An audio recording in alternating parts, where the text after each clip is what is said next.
मेरे प्यारे देशवासियों, नमस्कार। मन की बात ने वर्ष 2020 में अपना आधा सफर अब पूरा कर लिया है। इस दौरान हमने अनेक विषयों पर बात की। स्वाभाविक है कि जो वैश्विक महामारी आई, मानव जाति पर जो संकट आया, उस पर हमारी बातचीत कुछ ज्यादा ही रही। लेकिन इन दिनों मैं देख रहा हूं, लगातार लोगों में एक विषय पर चर्चा हो रही है कि आखिर ये साल कब बीतेगा। कोई किसी को फोन भी कर रहा है तो बातचीत इसी विषय से शुरू हो रही है। ये साल जल्दी क्यों नहीं बीत रहा। कोई लिख रहा है, दोस्तों से बात कर रहा है, कह रहा है कि ये साल अच्छा नहीं है। कोई कह रहा है 2020 शुभ नहीं है। बस लोग यही चाहते हैं कि किसी भी तरह से ये साल जल्द से जल्द बीत जाए।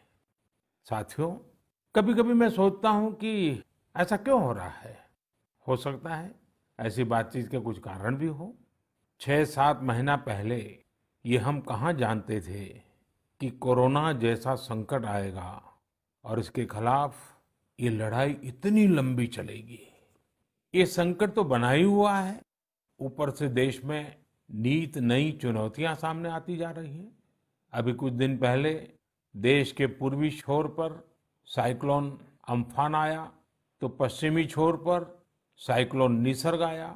कितने ही राज्यों में हमारे किसान भाई बहन टिड्डी दल के हमले से परेशान है, और कुछ नहीं तो देश के कई हिस्सों में छोटे छोटे भूकंप रुकने का ही नाम नहीं ले रहे हैं। और इन सब के बीच हमारे कुछ पड़ोसियों द्वारा जो हो रहा है, देश उन चुनौतियों से भी निपट रहा है। वाकई एक साथ इतनी आपदाएं, इस स्तर की आपदाएं बहुत कम ही देखने सुनने को मिलती है। हालात तो ये हो गई हैं कि कोई छोटी छोटी घटना भी हो रही है तो लोग उन्हें भी इन चुनौतियों के साथ जोड़ करके देख रहे हैं। साथियों, मुश्किलें आती है, संकट आते हैं, लेकिन सवाल यही है कि क्या इन आपदाओं की वजह से हमें साल 2020 को खराब मान लेना चाहिए। क्या पहले के 6 महीने जैसे बीते, उसकी वजह से ये मान लेना कि पूरी साल ही ऐसा है, क्या ये सोचना सही है? जी नहीं, मेरे प्यारे देशवासियों, बिल्कुल नहीं। एक साल में एक चुनौती आए या 50 चुनौतियां आए, नंबर कम ज्यादा होने से वो साल खराब नहीं हो जाता। भारत का इतिहास ही आपदाओं और चुनौतियों पर जीत हासिल कर और ज्यादा निखर कर निकलने का रहा है। सैकड़ों वर्षों तक अलग अलग आक्रांताओं ने भारत पर हमला किया, उसे संकटों में डाला। लोगों को लगता था कि भारत की संरचना ही नष्ट हो जाएगी, भारत की संस्कृति ही समाप्त हो जाएगी।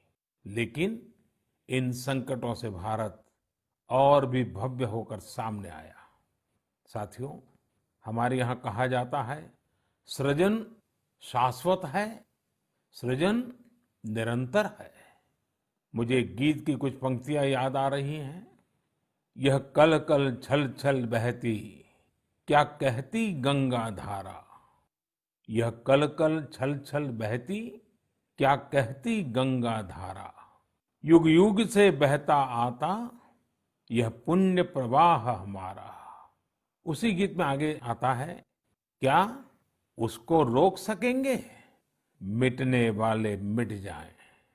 कंकड़ पत्थर की हस्ती, कंकड़ पत्थर की हस्ती, क्या बाधा बनकर आए। भारत में भी जहां एक तरफ बड़े बड़े संकट आते गए, वहीं सभी बाधाओं को दूर करते हुए अनेकों अनेक सृजन भी हुए। नए साहित्य रचे गए, नए अनुसंधान हुए, नए सिद्धांत गढ़े गए। यानी संकट के दौरान भी हर क्षेत्र में सृजन की प्रक्रिया जारी रही और हमारी संस्कृति पुष्पित पल्लवित होती रही। देश आगे बढ़ता ही रहा। भारत ने हमेशा संकटों को सफलता की सीढ़ियों में परिवर्तित किया है। इसी भावना के साथ हमें आज भी इन सारे संकटों के बीच आगे बढ़ते ही रहना है। आप भी इसी विचार से आगे बढ़ेंगे, 130 करोड़ देशवासी आगे बढ़ेंगे, तो यही साल देश के लिए नए कीर्तिमान बनाने वाला साल साबित होगा। इसी साल में देश नए लक्ष्य प्राप्त करेगा, नई उड़ान भरेगा, नई ऊंचाइयों को छुएगा। मुझे पूरा विश्वास 130 करोड़ देशवासियों की शक्ति पर है, आप सब पर है, इस देश की महान परंपरा पर है। मेरे प्यारे देशवासियों, संकट चाहे जितना भी बड़ा हो, भारत के संस्कार निस्वार्थ भाव से सेवा की प्रेरणा देते हैं। भारत ने जिस तरह मुश्किल समय में दुनिया की मदद की, उसने आज शांति और विकास में भारत की भूमिका को और मजबूत किया है।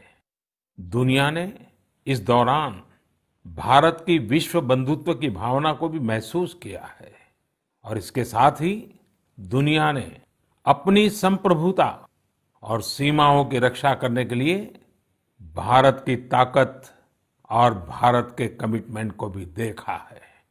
लद्दाख में भारत की भूमि पर आंख उठाकर देखने वालों को करारा जवाब मिला है। भारत मित्रता निभाना जानता है तो आंख में आंख डालकर देखना और उचित जवाब देना भी जानता है। हमारे वीर सैनिकों ने दिखा दिया है कि वो कभी भी मां भारती के गौरव पर आंच नहीं आने देंगे। साथियों, लद्दाख में हमारे जो वीर जवान शहीद हुए हैं, उनके शौर्य को पूरा देश नमन कर रहा है, श्रद्धांजलि दे रहा है। पूरा देश उनका कृतज्ञ है, उनके सामने नतमस्तक है। इन साथियों के परिवारों की तरह ही हर भारतीय इन्हें खोने का दर्द भी अनुभव कर रहा है। अपने वीर सपूतों के बलिदान पर उनके परिजनों में गर्व की जो भावना है, देश के लिए जो जज्बा है, यही तो देश की ताकत है। आपने देखा होगा, जिनके बेटे शहीद हुए, वो माता पिता अपने दूसरे बेटों को भी, घर के दूसरे बच्चों को भी सेना में भेजने की बात कर रहे हैं। बिहार के रहने वाले शहीद कुंदन कुमार के पिताजी के शब्द तो कानों में गूंज रहे हैं।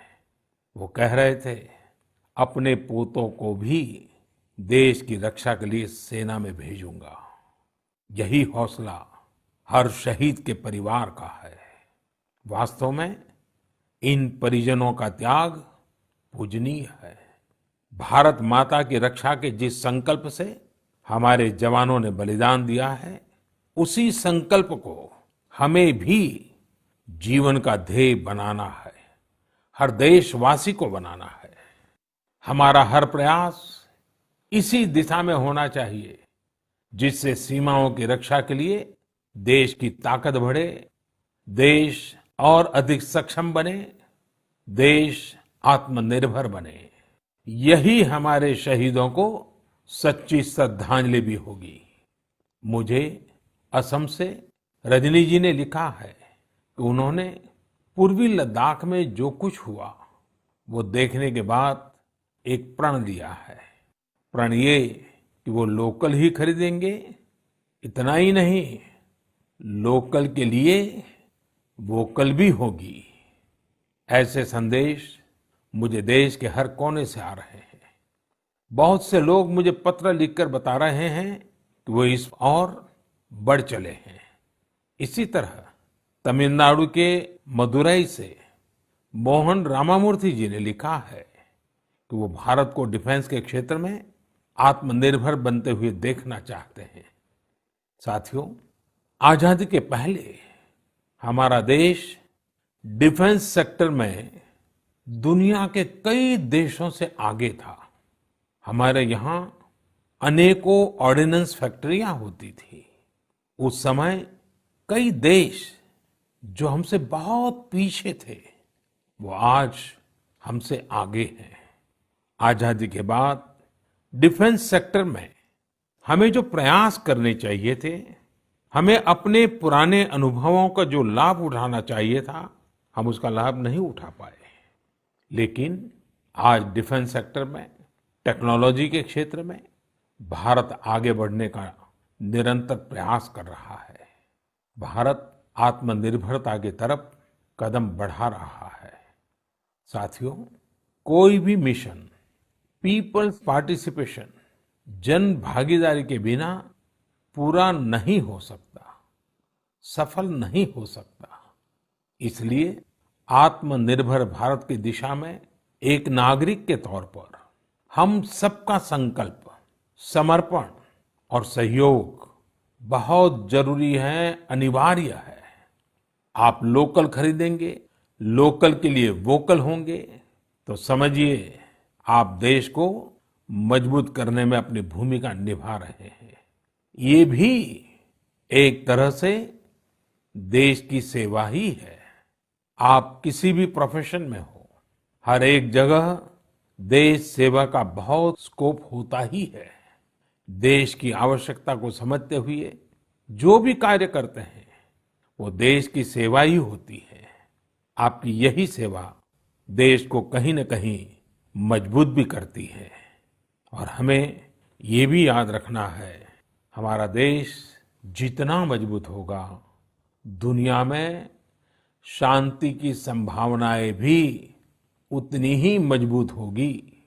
हमारे यहाँ कहा जाता है, विद्या विवादाय धनम मदाय, विद्या विवादाय धनम मदाय, शक्ति ही परेशान परिपीडनाय, खलस्य साधो विपरीतम एतत्, ज्ञानाय दानाय च रक्षणाय। अर्थात अगर स्वभाव से दुष्ट है, तो विद्या का प्रयोग व्यक्ति विवाद में, धन का प्रयोग घमंड में और ताकत का प्रयोग दूसरों को तकलीफ देने में करता है। लेकिन सज्जन की विद्या ज्ञान के लिए, धन मदद के लिए और ताकत रक्षा करने के लिए इस्तेमाल होती है। भारत ने अपनी ताकत हमेशा इसी भावना के साथ इस्तेमाल की है। भारत का संकल्प है भारत के स्वाभिमान और संप्रभुता की रक्षा। भारत का लक्ष्य है आत्मनिर्भर भारत। भारत की परंपरा है भरोसा, मित्रता। भारत का भाव है बंधुता। हम इन्हीं आदर्शों के साथ आगे बढ़ते रहेंगे। मेरे प्यारे देशवासियों, कोरोना के संकट काल में देश लॉकडाउन से बाहर निकल आया है। अब हम अनलॉक के दौर में हैं। अनलॉक के इस समय में दो बातों पर बहुत फोकस करना है, कोरोना को हराना और अर्थव्यवस्था को मजबूत बनाना, उसे ताकत देना। साथियों, लॉकडाउन से ज्यादा सतर्कता हमें अनलॉक के दौरान बरतनी है।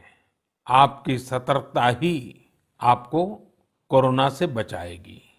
इस बात को हमेशा याद रखिए कि अगर आप मास्क नहीं पहनते हैं, 2 गज की दूरी का पालन नहीं करते हैं या फिर दूसरी जरूरी सावधानियां नहीं बरतते हैं, तो आप अपने साथ साथ दूसरों को भी जोखिम में डाल रहे हैं, खास तौर पर घर के बच्चों और बुजुर्गों को। इसीलिए सभी देशवासियों से मेरा निवेदन है, और ये निवेदन मैं बार बार करता हूं, और मेरा निवेदन है कि आप लापरवाही मत बरतिए, अपना भी ख्याल रखिए और दूसरों का भी। साथियों, अनलॉक के दौर में बहुत सी ऐसी चीजें भी अनलॉक हो रही हैं जिनमें भारत दशकों से बंधा हुआ था। वर्षों से हमारा माइनिंग सेक्टर लॉकडाउन में था। कॉमर्शियल ऑक्शन को मंजूरी देने के एक निर्णय ने स्थिति को पूरी तरह से बदल दिया है। कुछ ही दिन पहले स्पेस सेक्टर में ऐतिहासिक सुधार किए गए। उन सुधारों के जरिए वर्षों से लॉकडाउन में जकड़े इस सेक्टर को आजादी मिली। इससे आत्मनिर्भर भारत के अभियान को न केवल गति मिलेगी, बल्कि देश टेक्नोलॉजी में भी एडवांस बनेगा। अपने कृषि क्षेत्र को देखें तो इस सेक्टर में भी बहुत सारी चीजें दशकों से लॉकडाउन में फंसी थी। इस सेक्टर को भी अब अनलॉक कर दिया गया है। इससे जहां एक तरफ किसानों को अपनी फसल कहीं पर भी किसी को भी बेचने की आजादी मिली है, वहीं दूसरी तरफ उन्हें अधिक ऋण मिलना भी सुनिश्चित हुआ है। ऐसे अनेक क्षेत्र हैं जहां हमारा देश इन सब संकटों के बीच ऐतिहासिक निर्णय लेकर विकास के नए रास्ते खोल रहा है। मेरे प्यारे देशवासियों, हर महीने हम ऐसी खबरें पढ़ते और देखते हैं जो हमें भावुक कर देती हैं। यह हमें इस बात का स्मरण कराती हैं कि कैसे हर भारतीय एक दूसरे की मदद के लिए तत्पर है। वह जो कुछ भी कर सकता है उसे करने में जुटा है। अरुणाचल प्रदेश की एक ऐसी ही प्रेरक कहानी मुझे मीडिया में पढ़ने को मिली। यहाँ सियांग जिले के मिरेम गांव ने वो अनोखा कार्य कर दिखाया जो समूचे भारत के लिए एक मिसाल बन गया है। इस गांव के कई लोग बाहर रहकर नौकरी करते हैं।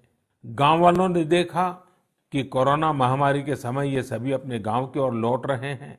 ऐसे में गांव वालों ने पहले से ही गांव के बाहर क्वारंटीन का इंतजाम करने का फैसला किया। उन्होंने आपस में मिलकर गांव से कुछ ही दूरी पर 14 अस्थायी झोपड़ियां बना दी और ये तय किया कि जब गांव वाले लौटकर आएंगे तो उन्हें इन्हीं झोपड़ियों में कुछ दिन क्वारंटीन में रखा जाएगा। उन झोपड़ियों में शौचालय, बिजली, पानी समेत दैनिक जरूरत की हर तरह की सुविधा उपलब्ध कराई गई। जाहिर है, मिरेम गांव के लोगों के इस सामूहिक प्रयास और जागरूकता ने सबका ध्यान अपनी ओर आकर्षित कर लिया। साथियों, हमारे यहाँ कहा जाता है, स्वभावम न जहाति एव साधुः आपद्गतो भी सन कर्पूरः पावक स्पृष्टः सौरभम लभते तराम। अर्थात जैसे कपूर आग में तपने पर भी अपनी सुगंध नहीं छोड़ता, वैसे ही अच्छे लोग आपदा में भी अपने गुण, अपना स्वभाव नहीं छोड़ते। आज हमारे देश की जो श्रम शक्ति है, जो श्रमिक साथी हैं, वो भी इसका जीता जागता उदाहरण है। आप देखिए, इन दिनों हमारे प्रवासी श्रमिकों की ऐसी कितनी ही कहानियां आ रही हैं जो पूरे देश को प्रेरणा दे रही है।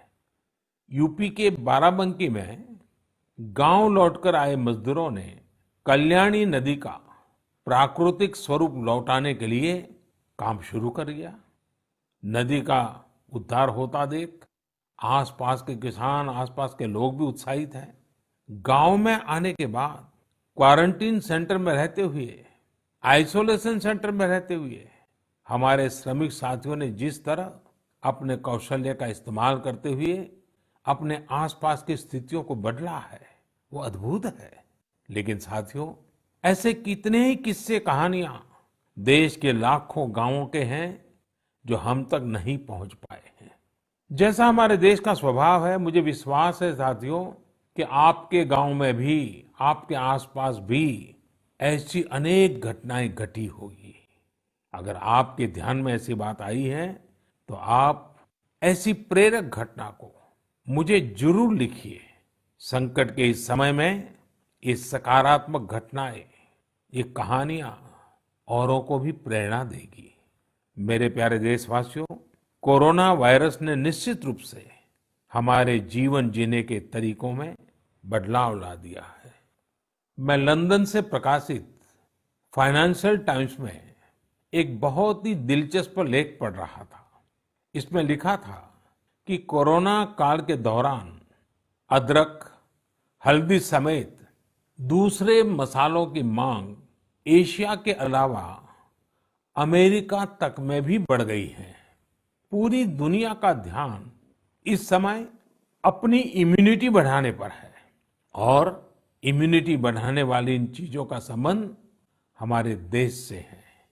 हमें इनकी खासियत विश्व के लोगों को ऐसी सहज और सरल भाषा में बतानी चाहिए जिससे वे आसानी से समझ सकें और हम एक हेल्थियर प्लेनेट बनाने में अपना योगदान दे सकें।